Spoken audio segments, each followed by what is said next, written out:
Step on the back of field. Can't cut it short, cause I this you what we feel. If you don't know this, I better you not talk. Light or dark, the journey never stops. It goes on and on and on. But I know fret that I will deliver me.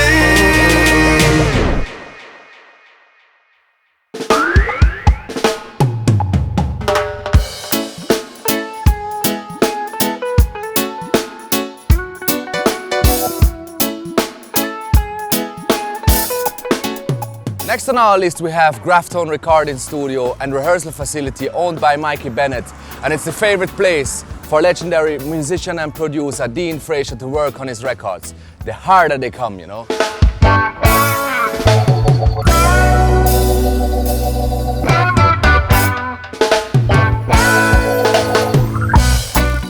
Yeah, this is Mikey Bennett, speaking to you live from Grafton Studios in Vineyard Town.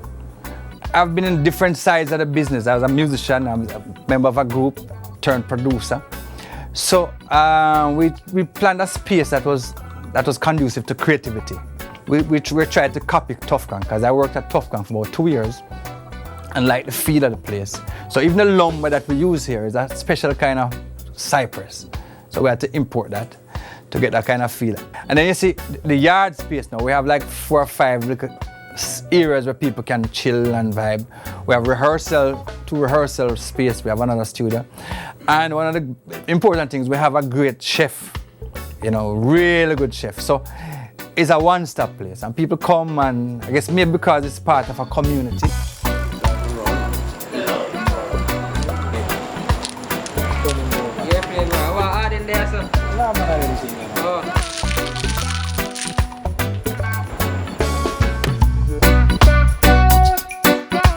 My name is Dean Fraser, saxophonist, producer, songwriter, arranger, band leader, you know, musical director.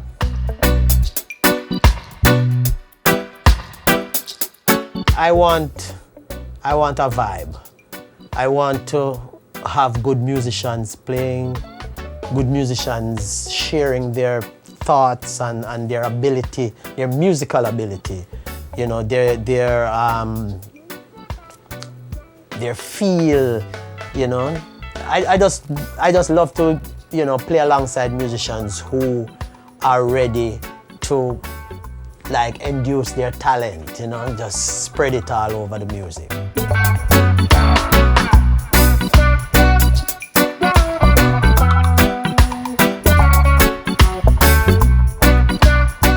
Errol Brown, who is the probably most famous engineer. He was Bob Marley's engineer.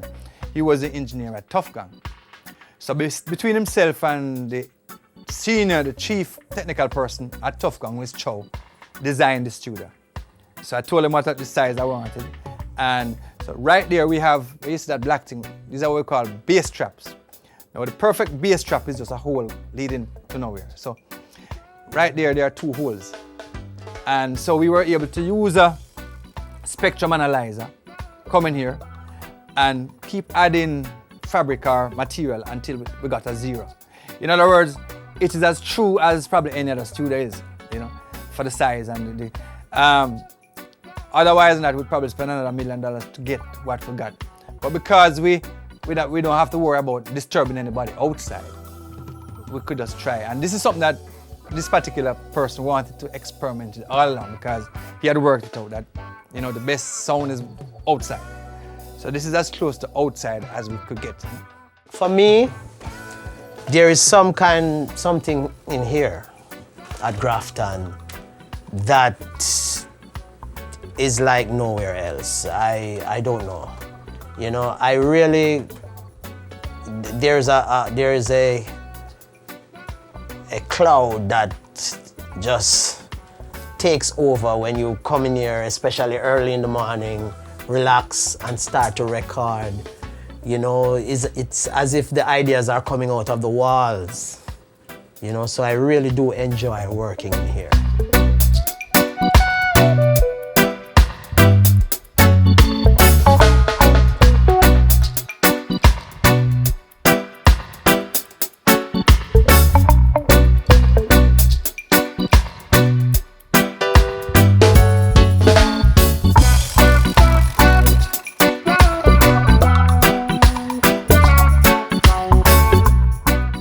big things in reggae music is something called dub plate or specials, and the quality of them have gone up. So people used to use a lot of dub studios, but now people doing it a lot more professional. They go into studios and so they get it properly mixed and stuff. So what you saw is probably a dub plate session. A sound man came and got Dwayne Stevenson or some other artists to do some special with sound. School, cause education it rule. Iron Zion said that. Bombo clan. Right now, I am an iron. Zion. The voice is gone to blood clot. Big time bad. St. Thomas, turn out massive and crew. Go and hold the faith. To riches are out and go and hold the faith. Well read. Girls love off me honesty. Me honesty. Me honesty. Every girl wants something me honesty. She does not tell it. I remember as a youngster, my teacher made a lot of influence on my whole being, you know? And I admired how he approached his job, teaching me, you know? He always said I should pay attention, you know?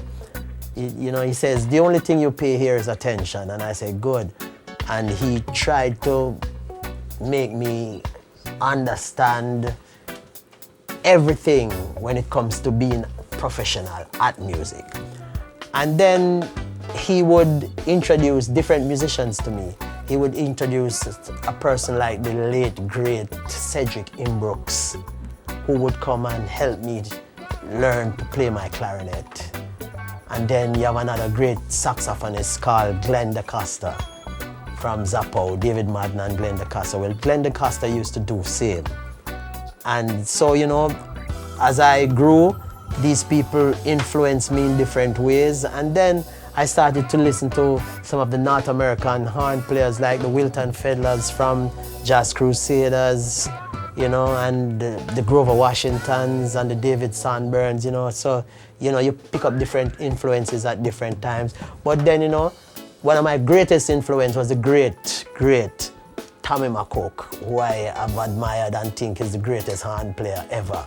You understand me? And I have to give kudos again to people like Roland Alfonso, of course. You know, the whole Skatalite movement is something that I still study today. You know, it's the feel and you know how the music was just free. You know, is always something to listen over and over. You know.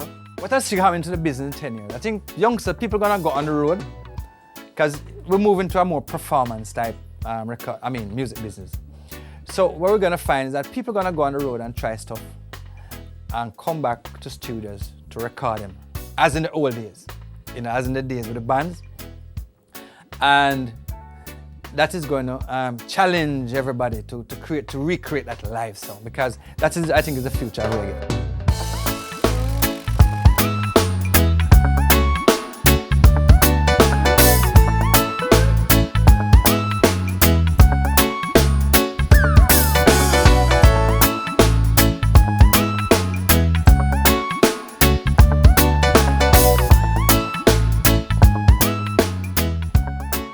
I just want to play music. I don't think success, so to speak. I want to just play music. I want to be a part of history that says, you say Skatalites, and you say Tommy McCook, and you say Roland Alfonso, and you say Dean Fraser. It doesn't mean that I was successful in, you understand me? It means I played good music, you understand me? And, you know, I would like to influence other people, you understand me? I guess that's what I would call success. Being able to influence my peers or other people following me.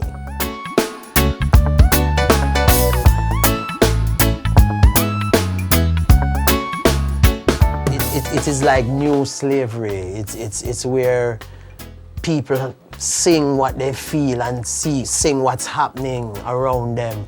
And seeing all of this, they are able to just come up with melodies and different sounds. You know, it's all like being Africans who are just making sounds of what's happening, what they hear, what they feel, their influences and all of that.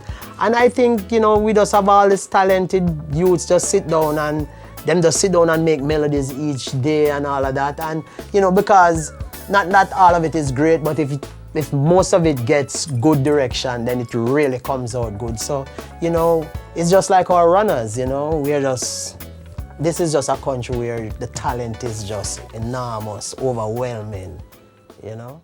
I beat them one time. Cut boxing on the ears, he begged and he carried and Jelly boxing since he went up. Jelly, same time beating stick? I will beat the stick, brother, cause oh, it's Mr. Bumness and Mr. Fraser. Oh, I'm telling you.